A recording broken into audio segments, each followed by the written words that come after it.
Today's episode of the Bleav in Steelers podcast is brought to you by betonline.ag.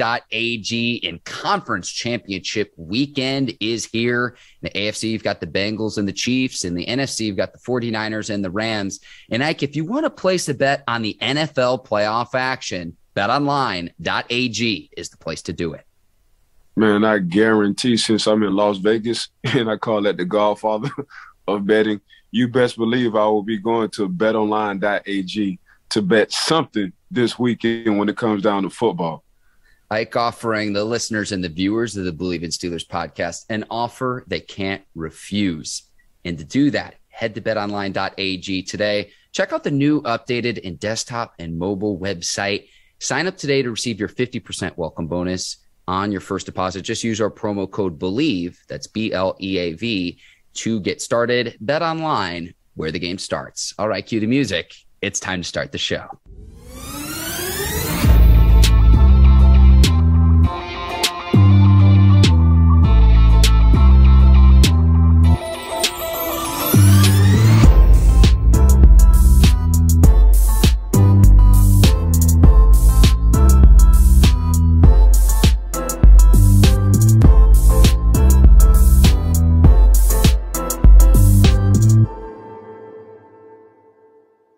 Welcome to the Bleav in Steelers podcast on the Bleav Podcast Network. I'm your host, Mark Bergin, joined as always by my guy, two-time Super Bowl champion and 12-year veteran of the Pittsburgh Steelers, number 24, Ike Taylor. And IT joining us this morning from the city of sin. You're in Las Vegas ahead of Conference Championship weekend.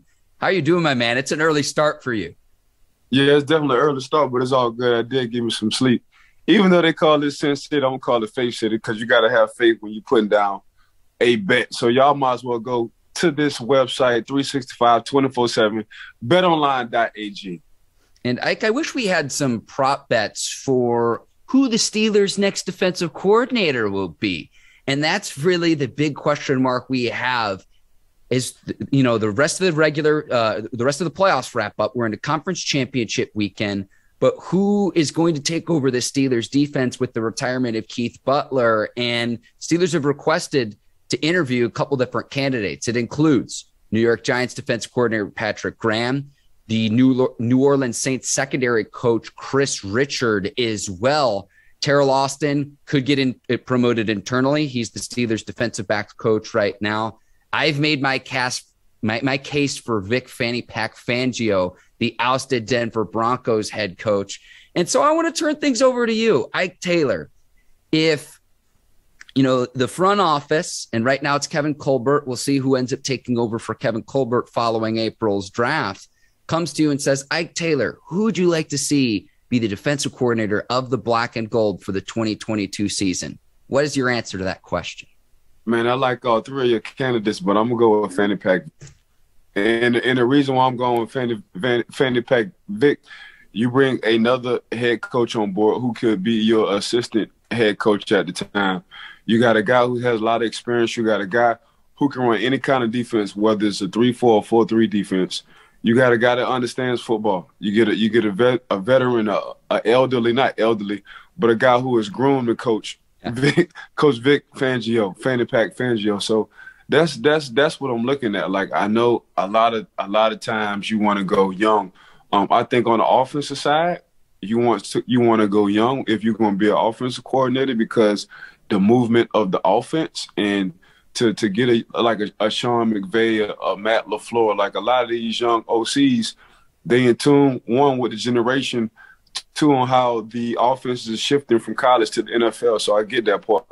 But on the defensive side, man, you got to stick to your old veteran guys. And I think, why not get a Fanny Pack Vic, because he knows and he understands whether it's a 3-4 or a 4-3, what's going to go on. So, but the kicker, and it's coming from Coach Keith Butler in a radio show he's done. And Coach Keith Butler, he really don't talk too much when it comes to the radio shows, but he wound up talking a lot, Mark.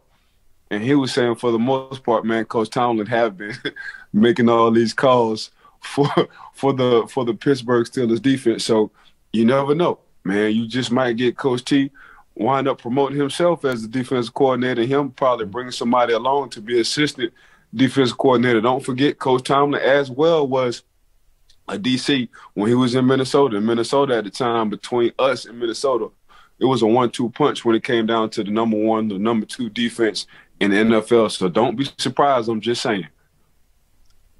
I like where you're going with this. Vic Fangio, 63 years old, Ike, and then Terrell Austin is 56. So I like your thought process here for this reason. If you bring in a young stud defensive coordinator and the Steelers defense gets back into shape, and what I mean by that is, yes, you've led the league since 2017 in sacks every year, but you gave up the most rushing yards in the league in the 2021 regular season. If you bring in a young stud defensive coordinator and he does really well, my fear would be that another team could poach that same head coach. If you bring in a more established veteran like Fangio, he did have his opportunity to be a head coach in Denver. And I've repeated this in our last 2 episodes, but I'll say it again. The reason it didn't work out in Denver is the Broncos have searched to figure out the quarterback position since Peyton Manning retired.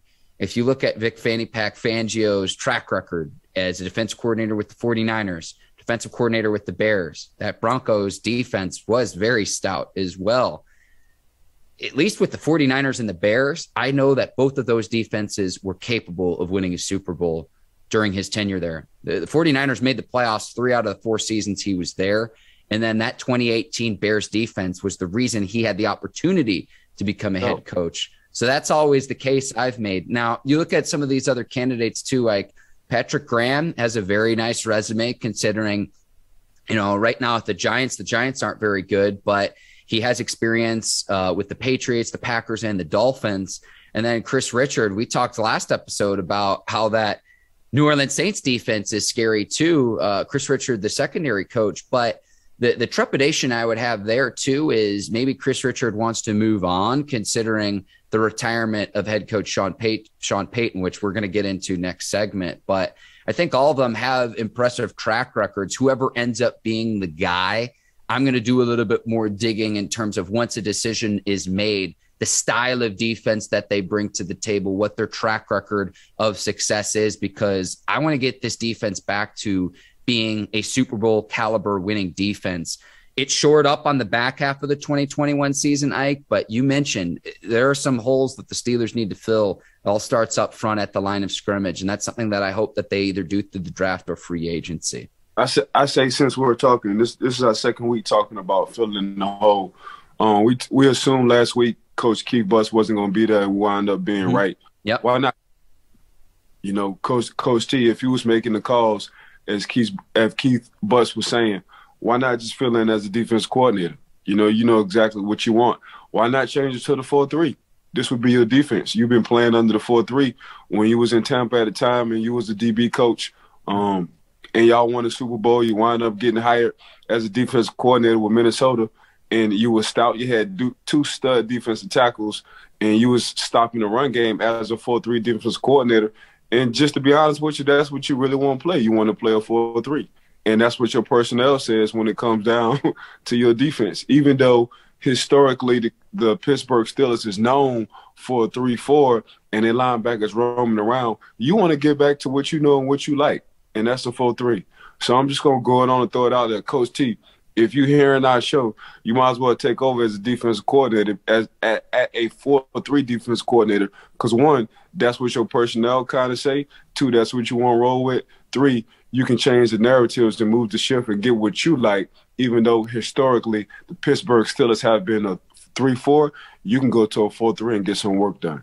Like, we are recording this on January the 26th. This episode will be out on Friday, January the 28th. I'm going to keep a mental note in the back of my mind if this is a storyline that emerges later once a defensive coordinator is selected, whoever that may end up being. If the Steelers shift from a 3-4 to a 4-3, I'm going to remember this conversation because you've said it now on back-to-back episodes, and you have a way of manifesting this, speaking this into existence. Psychic Ike Taylor out on the Bleav in Steelers podcast this morning. This is exactly how we kick in the weekend off on Friday. We starting off with this 4-3 and Coach Tomlin being the defense coordinator, and why? Guaranteed.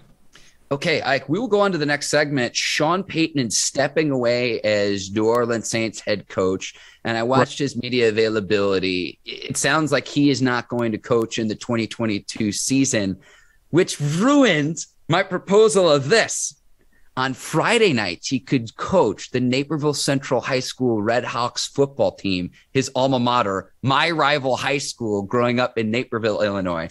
And then on Sundays, I had the pipe dream that he could coach the Chicago Bears, who have a head coaching vacancy. But it looks like for at least the time being, he will step aside. 58 years old. He had 3 years left on his deal with the Saints. But after, what was it, 16 seasons, 15 or 16 years, 15 years coaching, because remember, he sat out the 1 year with the whole Bounty Gate scandal. That is a long time. It makes Mike Tomlin the second longest tenured head coach in the NFL behind Bill Belichick. But what a run it was for Sean Payton and the New Orleans Saints. I can't help but see a little bit of the writing on the wall, Ike, though, because the Saints are in salary cap hell.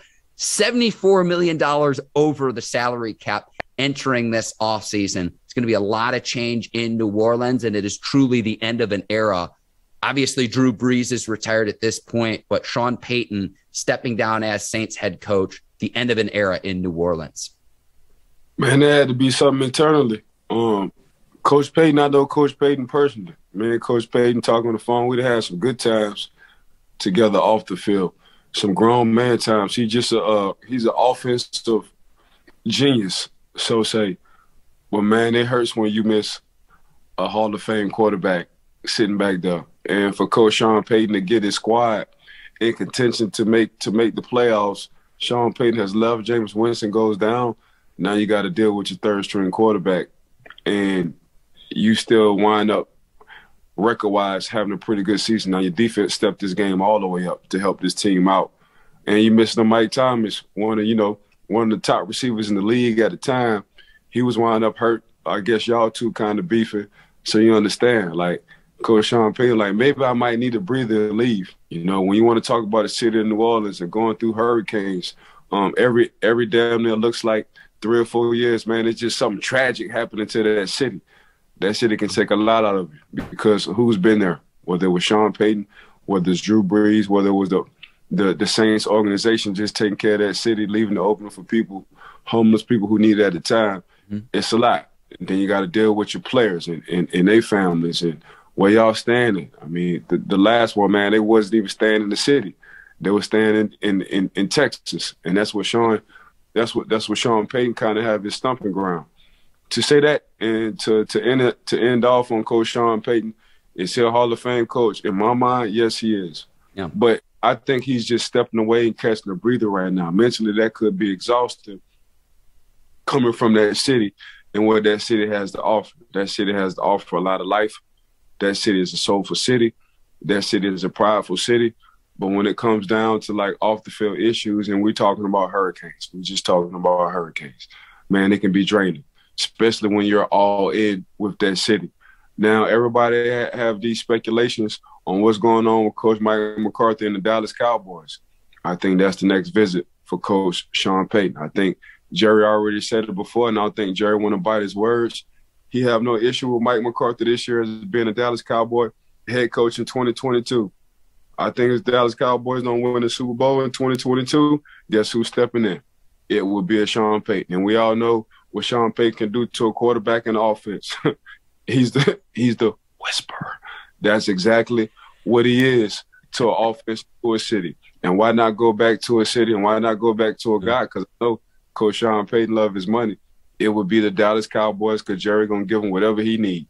So that's what I think is going to happen. Now, as far as like TV-wise, he will be an analyst this year to fill in. I think Coach Sean Payton will take on when we see him next fall. He will be on TV. He will be breaking down games just like a Drew Brees, just like a Tony Romo, et cetera, Chris Collinsworth, et cetera. He will be doing that, and he'll be doing that very well. But I think deep down inside, he wants to coach. He just needs to take a break and a breather. 2023, Coach Sean Payton will be a Dallas Cowboys coach. I guarantee you that. I like your prediction, Ike. If that were to happen, Payton has 3 years remaining on his deal right now since signing his extension in 2019. So I know they're kind of calling it like a retirement right now. What's interesting is New Orleans maintains his rights right now if he were to return to coaching. But if it happens to be a year later, maybe the Cowboys don't have to give anything up, say in the 2023 season, like you're suggesting, because I saw a lot of that online saying if Mike McCarthy doesn't get it done, Sean Payton could be waiting in the wings in Dallas. I'm with you there. Yeah, that's the walkaway money. Like Coach Belichick been getting nothing but money for a long time. Coach Tomlin been getting money for a long time. Coach Sean Payton been getting money for a long time. I don't think they hurting for $1. Matter of fact, I ain't gonna say I don't think. I know they're not hurting for $1. So it's just, let me get to a new landing spot. Let me hit the reset button, and the reset button is going into a new environment. And why not Dallas? You know what I'm saying? So it's gonna cost, because they paying Tony Romo damn near $20 million a year just to sit on TV. And Coach Sean Payton, even though he probably won't coach, somebody will land and throw some money, dangle some cheese at him. And if you're a rat, you got to bite that cheese. So that's exactly what it's going to be for Coach Payton. So Coach Payton going to have options in the next year, man. But I think by the end of the day, Mark, he would be a Dallas Cowboy head coach if Coach Mike McCarthy doesn't win the Super Bowl next year for the Dallas Cowboys. Like, I want some of that cheese block, whether it's Gouda, Brie, cheddar, pepper jack. I want it all. Yes, sir. Give me. I don't care what kind of cheese it is. As long as my sandwich, not sandwich, as long as my sandwich is fat and filled up with cheese, that's all that really matters. I don't even care what kind of cheese. Cheese gonna be cheese, and we're gonna be able to spend it how we want to spend it. In all seriousness, going back to the impact off the field with Hurricanes, I go back to the 2006 season. Mm-hmm. Steve Gleason's blocked punt in the first game back at the Superdome. Mm-hmm. It's a moment I'll always remember, and I've never seen a crowd like that came across on TV of the crowd just celebrating in pure jubilation. And that's something I'll always remember coming back after Hurricane Katrina. Steve Gleason got his own statue in front of the Superdome.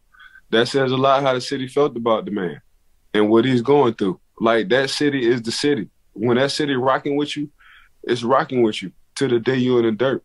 For them to put a statue, I ain't talking about a Sean Payton statue. They could have put a Drew Brees. Man, let me go down slide and put a Steve Gleason statue in front of the Superdome. That's exactly what happened. And so that's what I'm saying, man. Like, it's the moments for it's the moments for the city of New Orleans. We call it second lining. Second lining is when somebody passes away, we celebrate. There's no crying. There's no mourning. We figure you're going to a better place. So what we're going to do, we're going to throw a party. We're going to throw a party in the street. You're going to get carried by your family members, but it's going to be in the horse and carriage. And we're going to get the drums. We're going to get the tamarines. We're going to get the saxophones, the trombones. We're bringing all that out. And we second line. That's the kind of city we are. That's just what it is in New Orleans. Ain't no time for crying. It's time for celebrating. So that's what it is, man. Like, I love my city. I'm a prideful person.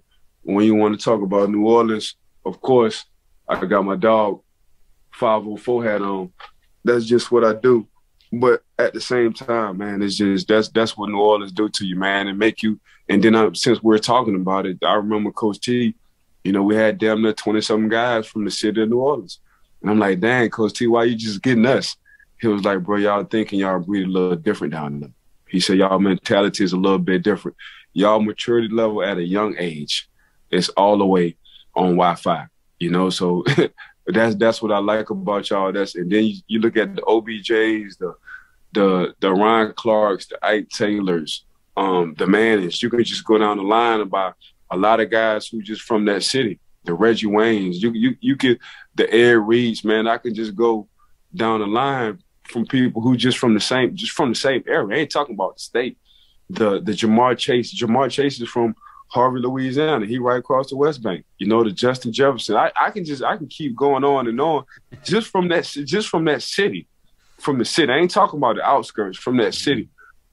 Per ratio, at one time, we had the most DBs in the league when we was playing. When I was playing, we had the most DBs in the league, just in all for one city. So it's just the toughness of that city. But yeah, Coach Sean Payton, man, I think for a lot, people don't understand them Hurricanes are mother, bro. Them Hurricanes are mother. And that's a lot of off season. That's, 60-something guys you got to deal with and families and making sure not only they family straight, but mentally the guys, your players that you got to control, make sure they straight as well. So I just think, man, it kind of just took a toll on Coach Sean Payton. Then dealing with the quarterback issue, like, dang, it really does matter when you have a quarterback, and they was doing pretty damn good with Jameis Winston until he got hurt. Yep. And let's not forget, they did real good. Teddy two-step Bridgewater, he was doing real good. He went 5-0 under Coach Sean Payton as a backup. Yes, you know what I mean? So, yeah, I think he just needs a break, to be honest with you, from a coaching standpoint, from a coach. Now, him getting on TV, that's going to be easy, because that's just what he do. Coach Payton's going to be Coach Payton. I think the world going to see his personality, and I think that'll be exciting to see. So, yeah, I'm curious to see what happens with Jameis Winston, who is due to become an unrestricted free agent, but coming off that season-ending injury. And I know that joke a lot about Jameis because he's a funny guy and coming off that 30 for 30 season, but he really cut down on his turnovers when he was healthy in the 2021 season. And the Saints went into a kind of a tailspin, considering that whether it was the rookie Ian Book, Trevor Siemian, or Taysom Hill just couldn't bring to the table what they had with Jameis early on in the season before his injury. So what happens to Winston now too, if he remains with the Saints or if he tries to go elsewhere, maybe Pittsburgh? But that's one thing I'm curious to see is what ends up happening with Jameis Winston as a result of all of this. And again, I'm going to mention this again. Saints have their work cut out for them because they are $74 million over the salary cap that ranks dead last in the NFL. So kind of an uphill battle for the Saints, and we'll see what ends up happening there, Ike. To the AFC Championship game, Bengals and Chiefs this weekend at Arrowhead Stadium. Bergin family member will be in the building. My brother Scott, shout out, is going to be there at Arrowhead Stadium. Very, very jealous of that. But to me, the biggest question mark I have looming over this game, we could talk about the high-powered offenses on both sides of the football between the Chiefs and the Bengals.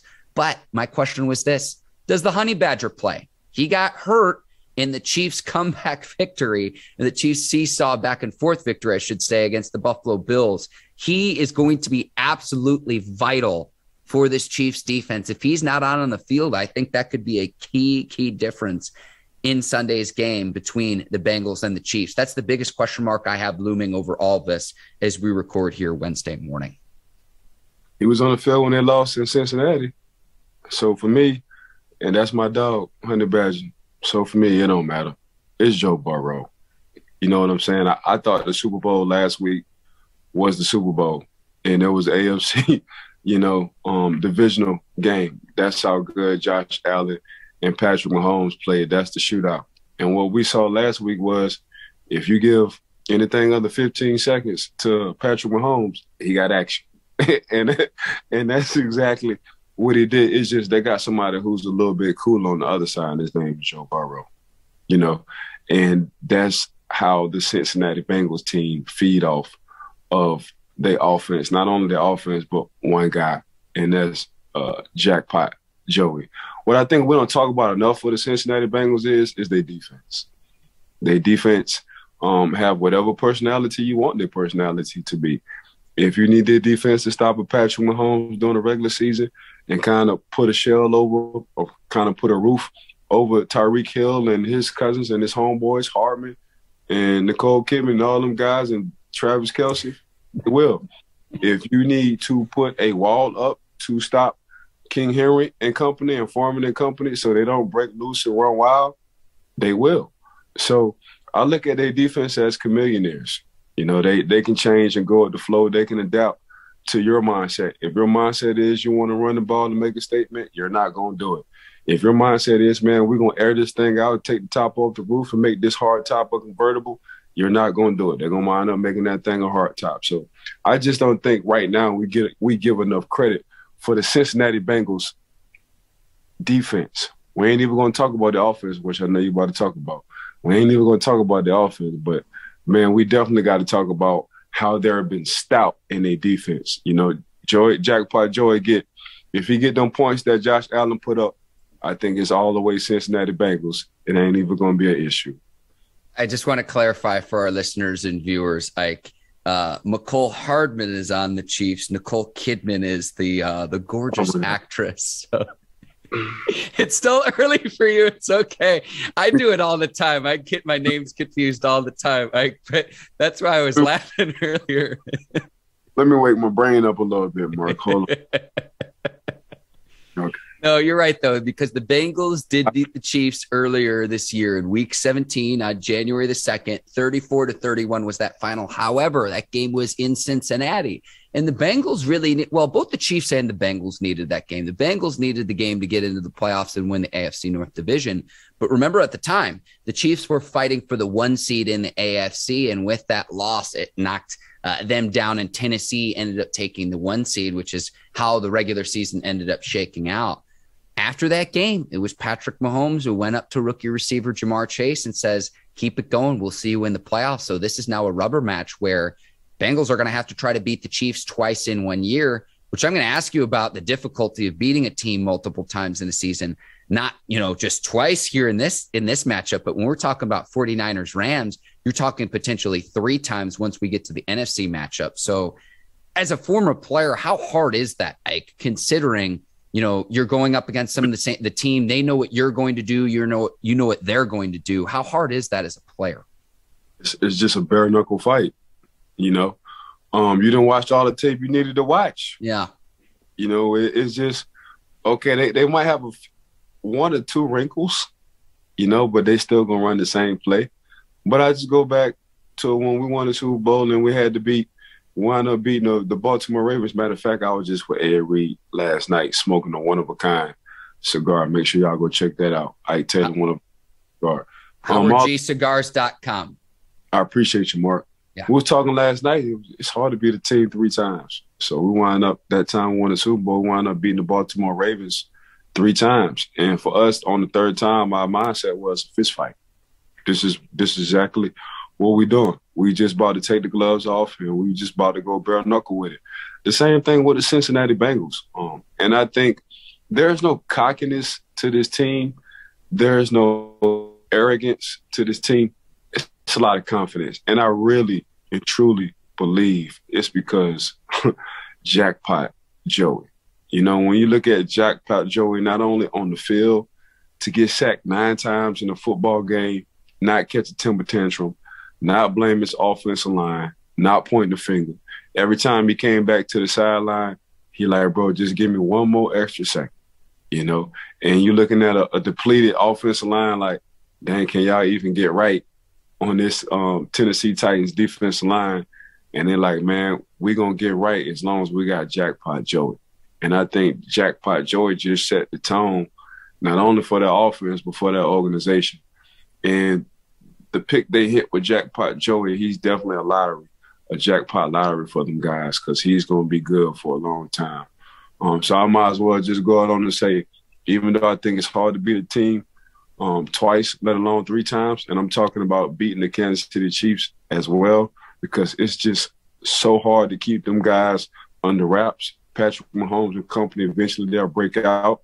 And Coach Eric Bieniemy, the OC for the Kansas City Chiefs, and Coach Andy Reid, as far as like play calling, they're probably the 2 top play callers in the world. If you just look at formations and how they get guys the ball and the way they get guys the ball, if you look at that game against the Pittsburgh Steelers and against the Buffalo Bills, you're like, how many plays you can come up with, Coach? How many formations you can come up with? How many guys you can get the ball, Coach? So they're other than Patrick Mahomes, and he always looking for a Travis Kelce, as he should, or Tyreek Hill, or just spreading the love. You want to talk about world peace? That's exactly what Patrick Mahomes does, and Coach Eric Bieniemy and Coach Andy Reid on the offense, they spread nothing but peace and love, because everybody get to touch that ball if you're a football player. Whether you're a Pringle, the second-string running back, or whether you're 17, Harmon, the receiver, and you're the 3rd receiver. Man, everybody just getting love over there. And what I like about the Kansas City Chiefs is, Patrick Mahomes, he don't mind spreading the love. He don't mind going out and lining up wide as a wide receiver because Travis Kelce about to throw a touchdown. He don't mind sitting behind Travis Kelce because they about to run a run action RPO because they about to give the ball to Tyreek Hill, and that shuffle pass gonna go under a touchdown receiving record, receiving stat for Travis Kelce. He just don't mind, and it starts with that guy right there. So, but at the same time, man, you got a traditional, old school, somewhat mobile against the Tennessee Titans when it's 3rd and 4.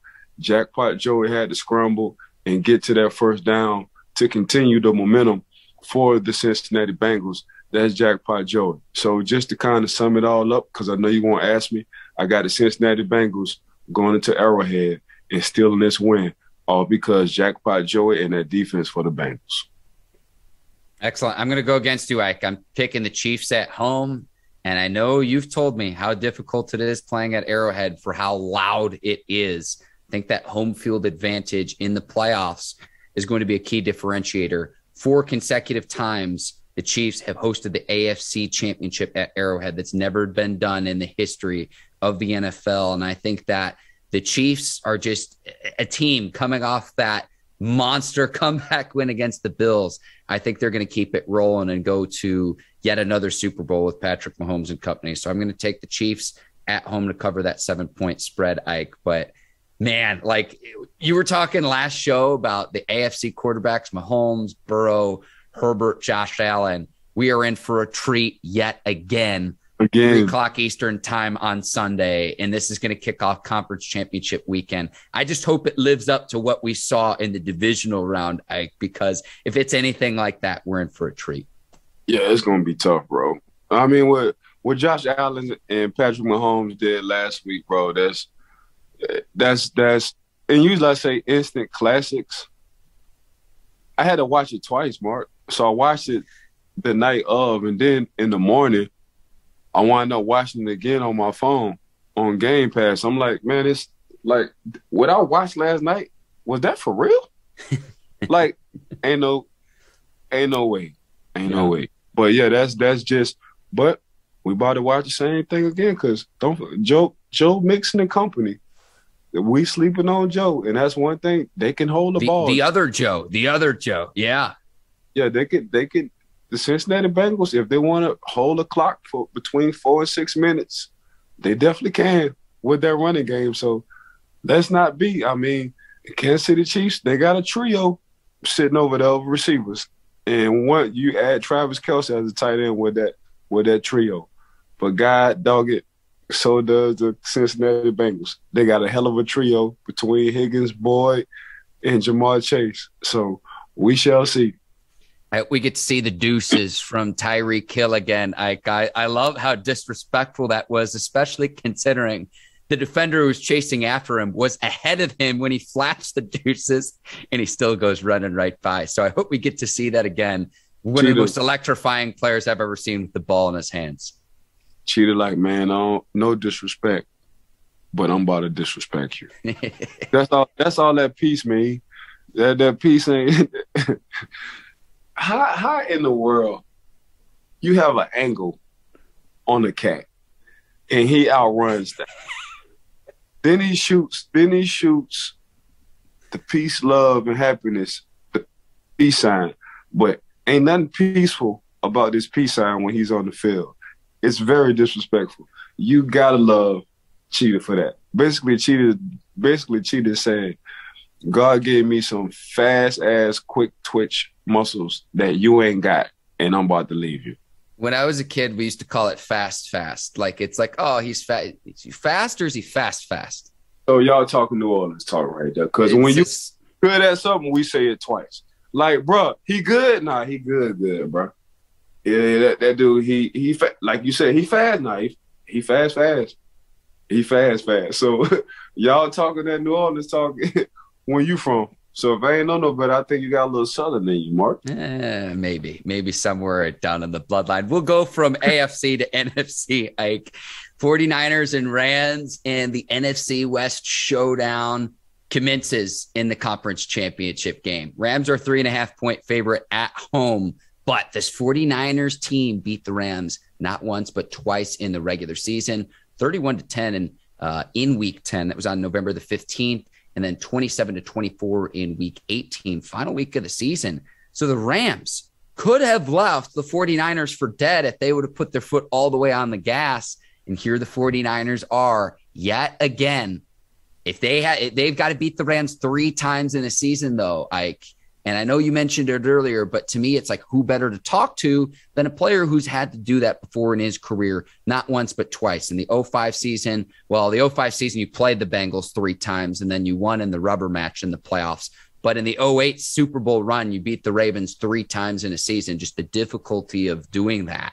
That, to me, it's going to be key. But the 49ers, the way they play is more of a smash mouth style, which I think the Rams are a little bit more finesse under Sean McVay and company.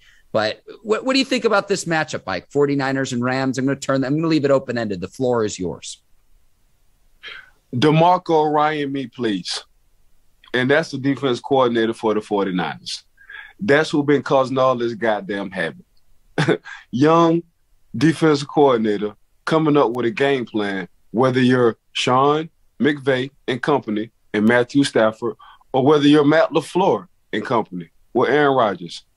DeMarco Ryan me, please, because I got this defense playing to my liking, and that smash mouth football, like you were saying. So yeah, ain't nobody so far. I don't care who the OC is. I don't care who the quarterback is. Have an answer for this young, rising defensive coordinator in DeMarco Ryan. He has the 49ers defense playing lights out. So just take Coach Kyle Shanahan, and this is no disrespect to Coach Kyle Shanahan, and what he can do on the offensive side and how he can generate his points and how he can score in the ways he can score. DeMarco Ryan me, please. He's the key to their success in 2022-21. I love the shout out, Ike. And he's going to have his work cut out from him, considering shutting down Cooper Kupp is priority number 1, number 2, and number 3. And the reason I say this, Cooper Kupp, the Triple Crown winner in the regular season, the first receiver in NFL history, regular season and postseason combined, who has surpassed 2,000 yards receiving. And that includes some great receivers, including Larry Fitzgerald during his Super Bowl run against your Pittsburgh Steelers, includes Jerry Rice, the most yards ever a receiver has had, regular season, postseason. To me, he's where the Rams offense starts. He's where they go to. You've got to figure out a way to slow him down. That's going to be the key for DeMarco Ryan as the DC of the 49ers in this game. Yeah, is DeMarco going to play Cooper. Wherever Cooper at, they know where the play is going, whether it's running or passing. And they're gonna play highly off of the percentages. I guarantee you, wherever he is, because that's the head catalyst for that offense. Where's Cooper Kupp? Okay, this is where this play is going. If this play is not a run play and this play becomes a pass play, we're gonna beat him to the spot before he gets there. Guarantee. They're gonna play percentages. Coach, me, the DC, DeMarco Ryan will be playing percentages because they know Coach Sean McVay likes to do certain things with Cooper Kupp, and they're going to already be sitting in the spot to where he's going to be. Watch what I tell you. 2 picks by the 49ers defense. Garron. I have a theory for you. I heard this on another podcast. I know Jimmy G takes his lumps, just how he's perceived. He is the ultimate winner. We could be talking about him going and leading the Niners to a second Super Bowl title. And you say leading, maybe, taking the 49ers. The Niners might be winning in spite of him. But in some ways, the analogy I've heard with Jimmy Garoppolo is that he is like the modern day version of Eli Manning, where like during the regular season, very middle of the road, but he transforms into a guy where he just keeps winning in the postseason. And the 49ers after the season are going to have an interesting decision to make, because it's like, short of winning a Super Bowl, you could maybe trade Jimmy G and ask for the King's ransom back, roll with Trey Lance in the 2022 season. But if he's the quarterback of a team that's made the Super Bowl in 2 out of 3 seasons, like how many other teams would love to be in that same situation? So they've got a bit of a dilemma. But the analogy I heard with Jimmy G is that he's a little bit like Eli Manning, where kind of middle of the road during the regular season, but when in the postseason it counts and you've got to win football games, they happen to win games time after time after time after time. Yeah, you get one more year. You know, you get past the LA Rams, you give them 1 year. You put them on a 1 year deal. Mm-hmm. That's exactly. But I just listened to what, you know, Kittles was saying about him. Kittles, his tight end, was like, man, y'all be talking about our quarterback, but we love him. Light switch went off in my head. Okay. So his teammates hearing the noise and hearing what we say as media guys about Jimmy G. Mm-hmm. Kyle Shanahan, when Jimmy G isn't the starting quarterback, he has a losing record. Kyle Shanahan, when Jimmy G is the starting quarterback, you're going back to possibly you get opportunity to go back to the Super Bowl in 3 years, so 2 out of 3.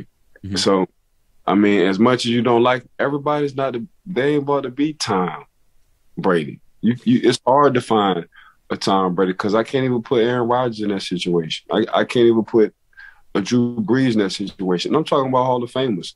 Tom just been there 10 times and won 7. You know, we look at everybody else, they only been there once. That's how hard it is. Aaron only been there 1 time. Drew Brees only been there 1 time. You know, for the defense of the Mannings, you know, Peyton Manning, he been there a few times, but they had a hell of a defense when he went to the Denver Broncos. When he won his second, yeah. And you know Eli, he be hibernating during the regular season, but don't wake his ass up during the postseason. He gonna just as Tom Brady. You know what I'm saying? So yeah, we shall see. But Jimmy Garoppolo, man, his record speaks for itself. You might not like the way he wins, but he's a winner. Mm-hmm. That's just what it is. So a lot of teams will love his scenario. I'm sure the Dallas Cowboys will love Jimmy G scenario. Too soon, Ike. Too soon.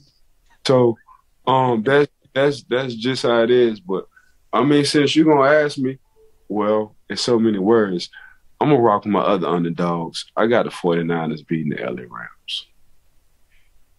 Man, I to me, the Rams have, it's like on paper, they have so much talent and I want to take them.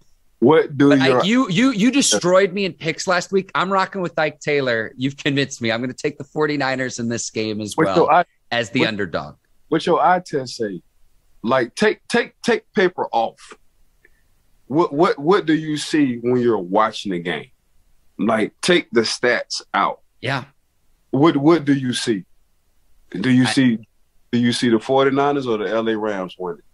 To me, I mean, I know we always say it's a line of scrimmage game, and I see who dominates the line of scrimmage. So I'm talking to Aaron Donalds, the Von Millers, the Leonard Floyds from the Rams standpoint.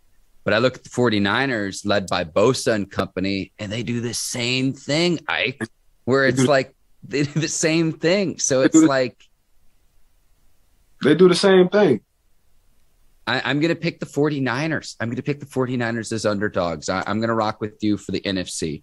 A few prop bets we need to get to before we wrap up the show. So odds to win the Super Bowl. Chiefs are the favorite. 49ers are the biggest long shot. Which of the 4 teams, Chiefs, Rams, Bengals, 49ers, do you like to win the Super Bowl, Ike? I got 49ers going all the way. The underdogs at plus 800. So if you want to go to betonline.ag right now, a $100 bet will win you 800. You'll get 900 back, Ike. So the biggest long shot right now. I love how you're rolling with the underdogs. Yeah, I'm rocking. I'm rocking with him because Jimmy G has been playing okay. I think Jimmy G these last 2 games. He about to light the hell up. You know, he gonna Nick Foles the hell out of y'all. That's what he about to do. He about to light up these last 2 games, and it's gonna be like, golly, like he finally got him one. You know, so this is where we at right now, man. We with the 49ers, and we talk about this on the show too, Mark. The referees in the playoffs, man, they leave they whistle at the crib. They don't even leave in the locker room. These 2 games, they ain't even bringing on a trip. You know what I'm saying? They left it at the crib on the couch on purpose. We're not even bringing our our whistle. So, and two teams who are built for that are the Cincinnati Bengals and the San Francisco 49ers. And I'm rocking with the two underdogs. I'm going to go with the Chiefs. It's the safe money. But if you want a little bit better of a payout, again, the Chiefs are at plus 130 right now, the overwhelming favorite. Rams at plus 220 and the Bengals at plus 400. But Ike's going with the 49ers at plus 800, the biggest long shot, the best payout as well. So Chiefs or 49ers, I think it's pretty good odds. You're getting some pretty good insight there, Ike. So to transition then would be, if you think the 49ers will win the Super Bowl, is it Jimmy G that you would have for the Super Bowl MVP, Ike? Yeah. Yeah, I think I think Debo gonna get him now. I think Jimmy gonna take over. Okay. So Jimmy G is plus 800 to win Super Bowl MVP. Mahomes, the favorite, at plus 175. Matthew Stafford at plus 375. That's going to be the key, too, is can Stafford keep what's been good playoff play consistent? It's kind of plagued him throughout his career. Not to say he hasn't looked at times like an elite quarterback when he was a member of the Detroit Lions, but it's the consistency that you mentioned, Ike, where it's like you aren't quite sure what you're going to get from him game in and game out when, you know, he's on top of his game. He's really as good as there is in this league. But I also think he's got both a high floor and a high ceiling, whichever way you want to look at it. Yeah, Coach Sean McVay know what he's doing. I don't think they threw the ball over 25 times against the Tampa Bay Buccaneers. So I could be wrong, but I don't think they threw the ball a lot. Just guessing, and that's perfect. They ran the ball efficiently, and that's where it starts at with Coach Sean McVay offense. Mm-hmm. Man, let us run the ball. Let's get this thing started. You know, so Coach Sean McVay, you know, his style on how he runs is kind of finesse, but he still got that old school way. He still wants to establish the run. So that's exactly what he did against the Tampa Bay Buccaneers. And that's going to help Matthew Stafford as well. Because, you know, Matthew, in his arm, I trust. He really trusts his arm to make a lot of squeaky clean, sometimes accurate but inaccurate passes. So we shall see. But I'm going to go ahead and rock with my 49ers all the way. Okay. I've got Mahomes winning. It's, again, a very safe bet at plus 175. Just think if the Chiefs win the Super Bowl, I mean, unless Tyreek Hill just put up a monster performance individually, if the Chiefs are going to win the Super Bowl, which I predict that Mahomes would be the guy. A couple of other interesting odds. Cooper Kupp actually has better odds to win Super Bowl MVP at plus 900 than Joe Burrow does at plus 1,000, Ike. So I think you just get some good value on Joe Burrow, the Bengals quarterback, if you think that the Bengals will go on and win the Super Bowl there. Deebo Samuel at plus 1,200. And then from there, you get 20-1 odds. Several other players are listed out as more long shot MVPs. And then the last prop bet we need to get through, Ike, is your Super Bowl outcome. So not only the two teams that will play, but the winning Super Bowl team of the four matchups that are left. So to clarify for our listeners, you pick both the Bengals and the 49ers to win the Super Bowl. Who do you have actually winning the big game? The 49ers. Okay. I got the San Francisco 49ers taking it the whole way to win the Super Bowl. Matter of fact, after we get off, I'm going to go ahead and shoot the betonline.ag and place his bet. And by the end of February, man, I might have a new something because I don't. You get really good odds on all of your bets, Ike, if any of them hit. Plus 1,600 for the 49ers to beat the Bengals. Second longest odds to win that. The most likely outcome, according to the odds makers at betonline.ag right now, would be Chiefs over Rams at plus 250. I will go with the Chiefs beating the 49ers in the Super Bowl. That you can get at plus 425. So still pretty good value there for our listeners and our viewers. But I always like talking about the prop bets because I'm not the biggest gambler, but what they tell me is what is likely to happen in scenarios. So love to have them on as a sponsor here on the Bleav in Steelers podcast because the odds makers, they usually aren't wrong. They're usually spot on with their odds and with where they set these lines. Yeah. I mean, tell them come on board, be part of the family. Shucks. Ike, you're the absolute best. Are you going to be in Vegas still during Conference Championship weekend, or are you going to be back in Florida? I'll be home Friday because my 707 tournament in Orlando, so I'll be back at the crib for sure. Ike, you're the absolute best. Enjoy the rest of your time in Vegas. Check out Ike and his one-of-a-kind cigar line at howardgcigars.com. Want to thank the Bleav in Steelers podcast. Next week, Ike, we're going to be joined by some fellow hosts on the Bleav in Steelers podcast. I'm going to leave it there to let our listeners and viewers speculate who we're going to talk to on Monday. So go check out some of the podcasts on the Bleav Podcast Network. Again, want to thank you. Want to thank the folks and the producers over at Brinks TV, led by John Brinkus, Courtney Vargas, Herbert Diaz, and the crew over there. Today's sponsor, betonline.ag. Go place a wager on the Conference Championship game weekend. And I want to thank the listeners and the viewers of the Bleav in Steelers podcast. We're winding down on the 2021 season, and it's going to come down to the final wire Conference Championship weekend just ahead of the Super Bowl. This is the best time of year to watch football. I couldn't have said it any better. So I'm going to let you go on and close this show out. Ike, we got to let you get some more sleep in Las Vegas. For Ike Taylor. I got to go straight to this workout. For Ike Taylor, I'm Mark Bergin. Thank you for listening to the Bleav in Steelers podcast. We will see you on Monday to recap Conference Championship weekend. Enjoy the action. Until then, take care and so long, everybody. Peace.